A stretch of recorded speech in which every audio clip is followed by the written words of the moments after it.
લોકસભા સામાન્ય ચૂંટણી 2024 અંતર્ગત તાપી જિલ્લામાં પ્રેસ કોન્ફરન્સ યોજાઈ.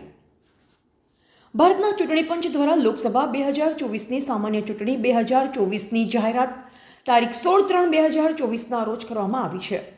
જે અંતર્ગત તાપી જિલ્લામાં 171 વ્યારા અને 172 નિઝર સમાવિષ્ટ 23 બારડોલી સંસદીય મત વિસ્તારની ચૂંટણી સંબંધિત પત્રકાર પરિષદ જિલ્લા ચૂંટણી અધિકારી અને કલેક્ટર ડોક્ટર વિપિન ગર્ગ તાપી વ્યારાના અધ્યક્ષ સ્થાને કલેક્ટર કચેરીના સભાખંડમાં યોજાઈ હતી.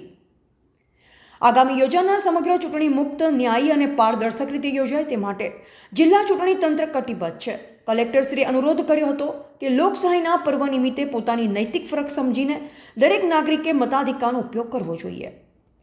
આજરોજ યોજાયેલ પત્રકાર પરિષદમાં નિવાસી અધિક કલેક્ટર આર બોરડ, વ્યારા પ્રાંત અધિકારી પ્રિતેશ પટેલ, નિઝર પ્રાંત અધિકારી જયકુમાર રાવલ સહિત પ્રિન્ટ અને ઇલેક્ટ્રોનિક્સ મીડિયાના તંત્રીશ્રીઓ, પ્રતિનિધિશ્રીઓ ઉપસ્થિત રહ્યા હતા.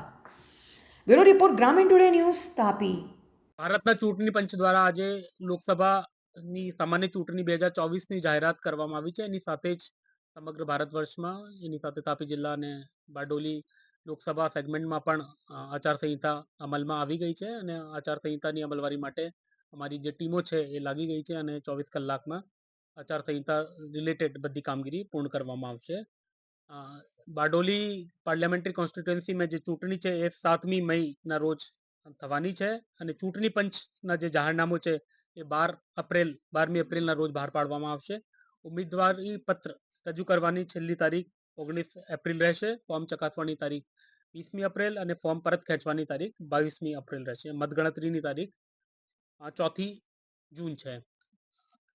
ચૂંટણી જે છે એ કરાવવામાં જે જિલ્લા વહીવટીતંત્રની પૂરી તૈયારીઓ છે અને તમામ જે નાગરિકો છે એ વધારેમાં વધારે નાગરિક વોટિંગ કરે અને એથિકલ વોટિંગ કરે એ જિલ્લા ચૂંટણી અધિકારીની તમામથી અપીલ છે. આજે એના ભાગરૂપે પોલિટિકલ પાર્ટીઝના સાથે પણ મિટિંગ થઈ ગઈ છે અને એને આદર્શ આચારસંહિતા અને ચૂંટણી ખર્ચ વિષયમાં જાણકારી પણ આપવામાં આવી છે. જિલ્લા ચૂંટણી તંત્રની બધી ટીમો કાર્યરત થઈ ગઈ છે અને જિલ્લા ચૂંટણી તંત્ર અને જિલ્લા વહીવટી તંત્ર પૂરી તરહ તૈયાર છે કે એકદમ સારી રીતે ચૂંટણી થાય. Thank you. વધુ સમાચારો માટે જોતા રહો ગ્રામીણ ટુડે ન્યૂઝ. ગ્રામીણ ટુડે ન્યૂઝને લાઇક, શેર અને સબસ્ક્રાઇબ કરો.